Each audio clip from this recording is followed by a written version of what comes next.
Hi welcome to కొలుగురి 24/7 news TV. అనుకున్నంత పని జరుగుతూనే ఉంది.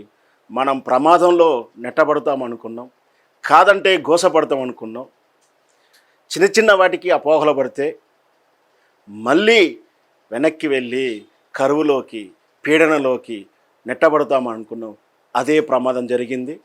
తెలంగాణ ప్రయోజనాలకు దూరంగా ఉన్న వాళ్ళని, తెలంగాణ అంటేనే ఇష్టపడిన వాళ్ళని పాలన చేతికిస్తే ఏం జరుగుతుందో ప్రమాదాన్ని ఊహించినట్టుగానే మాలాంటి తెలంగాణ ఉద్యమకారులు, మాలాంటి జర్నలిస్టులు ఏదైతే ముందు చెప్పామో అదే జరుగుతుంది. దగాబడుతుంది తెలంగాణ. తెలంగాణ మళ్ళొక్కసారి ఆంధ్రీకరించబడుతుందంటే అవుననే సమాధానాలు వస్తూ ఉన్నాయి. తెలంగాణ ప్రయోజనాల కన్నా సీమాంధ్రప్రదేశ్ ప్రయోజనాలకే ప్రాముఖ్యత ఇస్తున్నటువంటి పాలక తీరు చూస్తూ ఉంటే మనం గుండె తరుక్కబోతుంది, ఘోషపడుతూ ఉంది. మళ్ళొక్కసారి దగాబడుతున్న తెలంగాణ వేదికలు పుట్టుక రావాల్సి వచ్చిన అవసరం ఏర్పడుతూ ఉంది. తెలంగాణ అస్తిత్వ వేదికలు పుట్టుకొచ్చాయి. తెలంగాణ దగాబడుతూ ఉంది. తెలంగాణ నడిబొడ్డులో, తెలంగాణ గుండె మీద ఆంధ్రుల విగ్రహాలు మళ్ళీ ప్రాముఖ్యత పెరుగుతూ ఉంది. వాళ్ళని తెలుగు పేరు మీద ఇస్తున్నటువంటి విగ్రహాల స్థాపన ఈ తెలుగువారైతే, అంటే ఎన్టీ రామారావు గారి విగ్రహం హైదరాబాద్లో తప్పేంటి పెడితే ఆయన తెలుగువాడే కదా, మనందరికీ ముఖ్యమంత్రే కదా, మనకి సేవలు చేశారు కదా అంటుంటే, మరే ఇక్కడ పివి నరసింహరావు గారు కూడా తెలుగు వ్యక్తి ఎందుకు కాడు? ఆయన తెలంగాణ వ్యక్తి ఎందుకు అవుతాడు? ఆయన కాంగ్రెస్ మనిషి ఎందుకు అవుతాడు? జయశంకర్ సారు ప్రజల కోసం, ప్రజల స్వేచ్ఛ కోసం, 4 కోట్ల ప్రజల ఆకాంక్ష కోసం పరితపించిన జయశంకర్ సార్ విగ్రహం మరి అమరావతిలో ఎందుకు పెట్టరు? ఆయన తెలుగువారి కోసం చేసింది కాదా అని ప్రశ్న వస్తూ ఉంది.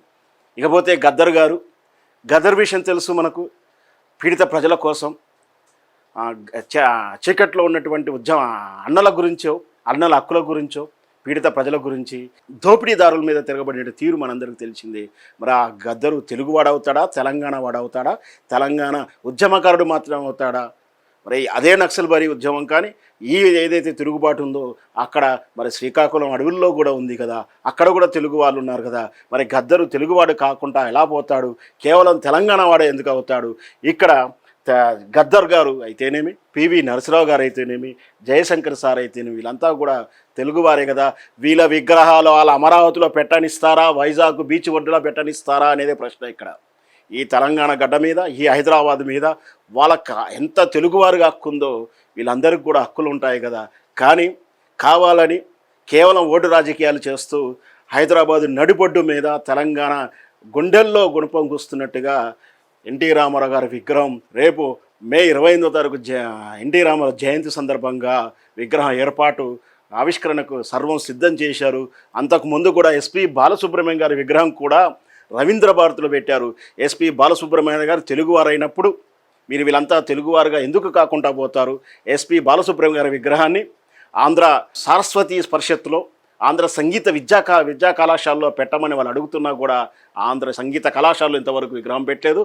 వాళ్ళ అమరావతిలో విగ్రహం పెట్టలేదు ఇంతవరకు. కానీ ఈ హైదరాబాద్లో మాత్రమే పెట్టాలట.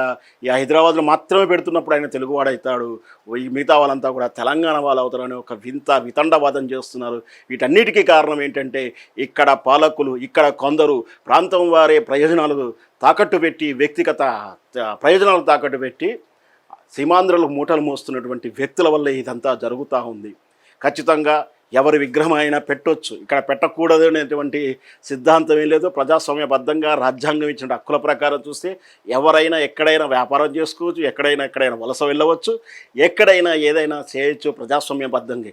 కానీ వాళ్ళు చేస్తానికి మాత్రమే ఉపయోగించినవి ఈ స్లోగన్స్, వాళ్ళు చేస్తానికి మాత్రమే ఉపయోగపడే ఈ చట్టాలు మరి ఇక్కడి నుంచి ఆంధ్రప్రదేశ్లోనో, వైజాగ్లోనో, అమరావతిలోనో వీళ్ళ విగ్రహాలు పెడతా అంటే ఎందుకు వ్యతిరేకత వస్తుంది? ఎందుకు పెట్టరని ప్రశ్నిస్తూ ఉన్నాం. ఖచ్చితంగా ఇవి కేవలం ఓటు బ్యాంకు రాజకీయాలే. మరొక్కసారి ఈ తెలంగాణ మీద నిర్ణయాత్మకమైన పెత్తనం మళ్ళీ ఆంధ్ర వైపు వెళ్ళడానికి, ఆంధ్ర తొత్తులకు వెళ్ళడానికి, ఆంధ్ర బూట్లు నాకేటువంటి నాయకుల వైపు నెట్టబడుతూ ఉంది. ప్రయోజనాలు తాకట్టు పెడతా ఉన్నారు. ఆల్రెడీ మనం చూస్తూ ఉన్నాం. ఈ జీవధార అయినటువంటి వరప్రధాని అయినటువంటిగా పేరు తెచ్చుకున్న కాళేశ్వరాన్ని పండబెట్టిపోతూ ఉన్నారు. తెలంగాణ నిధుల ప్రయోజనాల కన్నా, నీళ్ళ ప్రయోజనాల కన్నా వాళ్ళ ప్రయోజనాల కోసమే నిర్ణయాలు జరుగుతూ ఉన్నాయి. కరువు మళ్ళీ వలస వెళ్ళి తిరిగి వచ్చినటువంటి ప్రజలు, తెలంగాణ ప్రజలు మళ్ళీ వలసల వైపు ప్రయాణిస్తూ ఉన్నారు. ఇవన్నీ కూడా ఖచ్చితంగా తెలంగాణ మళ్ళీ తిరోగమనకు వెళ్ళడానికే సంకేతాలు కనిపిస్తూ ఉన్నాయి. కాళోజీ గారు చెప్పినట్టు ప్రాంతం వాడు ప్రాంతేతర ద్రోహం చేస్తే ప్రాంతేతరుని ప్రాంతం దాకా తరిమి కొట్టాలి, ప్రాంతం వాడే ద్రోహం చేస్తే ఈ ప్రాంతంలోనే పాత్ర వేయాలన్నారు. ఈ పాత్ర వేయడానికి తెలంగాణ సమాజం ఎదురు చూస్తూ ఉంది. అందుకనే తెలంగాణ అస్తిత్వ వేదికలు పట్టుకొస్తూ ఉన్నాయి. తెలంగాణ ఉద్యమకారులు ఘోష పెడతా ఉన్నారు, ఉద్యమ స్వరం వినిపిస్తూ ఉన్నారు. ఇక్కడ కావాలని కవ్వింపు చట్ట పరిధిలోనే చట్టాన్ని అడ్డం పెట్టుకొని తెలుగు భాష అనేటువంటి నినాదంతో, తెలుగు భాష అనే కారణంతో ఇక్కడ చొచ్చుకురావాలని చూస్తున్నారు. గతంలో ఎప్పుడైతే భాషా పేరుమికంగా భాష ఏకీకరణంగా పేరు మీద భాషల ప్రతిపాదికంగా రాష్ట్రాలు ఏర్పాటైనటువంటి ఒక తప్పుడు నిర్ణయంతో బలవంతంగా బలహీనమైనటువంటి అమాయకులైనటువంటి తెలంగాణ తీసుకెళ్ళి ఆంధ్రప్రదేశ్లో విలీనం చేసి ఆంధ్రప్రదేశ్ పెత్తనం చేసుకొచ్చుకొని తెలంగాణ ఒడంబడికలను ఒప్పందాలను కాలరాచిన ఎంత చరిత్ర సాక్ష్యాలే కదా. మళ్ళొకసారి అదే వేగం జరగబోతూ ఉంది. ఇప్పటి వరకు తెలంగాణ సినిమా నటులు తెలంగాణ ఉన్నటువంటి యూనియన్ల కన్నా తెలుగు యూనియన్లకు, తెలుగు సంఘాలకు, మా యూనియన్లకి ప్రయారిటీ పెరుగుతూ ఉంది. కానీ ఇక్కడ తెలంగాణ సంఘాలకు విలువ లేదు. అది జర్నలిస్ట్ సంఘమైనా, సినిమా నటుల సంఘమైనా, ప్రయోగాత్మకమైనటువంటి యూనియన్లకు కూడా ఇంకా ప్రయారిటీ రాలేదు. ఖచ్చితంగా ఏదైతే భాష పేరు మీద చెప్తున్నారో భాషా ప్రయారిటీ మీద జరిగినప్పుడు వాళ్ళ భాషా ప్రయారిటీ అంతా కూడా కేవలం తెలంగాణ హైదరాబాద్ నడిబొడ్డులో చెల్లదు ఆ సూత్రం. అదే సూత్రం మళ్ళీ చెల్లాలంటే రేపు అమరావతిలో పెడుతున్నప్పుడు కూడా చెల్లాలి, విశాఖపట్నంలో పెడుతున్నప్పుడు చెల్లాలి, రాజమండ్రిలో పెడుతున్నప్పుడు కూడా ఇవే చట్టాలు, ఇవే సూత్రాలు, ఇవే నీతి కబుర్లు చెప్పాల్సి ఉండేది. కానీ పెట్టే ధైర్యం కానీ ఉందా ప్రజలని ఆ ఆంధ్ర పాలకుల గురించి ప్రశ్నిస్తూ ఉన్నాం. ఖచ్చితంగా అమరావతిలో గద్దర్ గారి విగ్రహం పెట్టాలి, జయశంకర్ సార్ విగ్రహం పెట్టాలి, కాళోజీ గారి విగ్రహం కూడా పెట్టాలి. పెట్టనిస్తారా వేచి చూద్దాం మరి.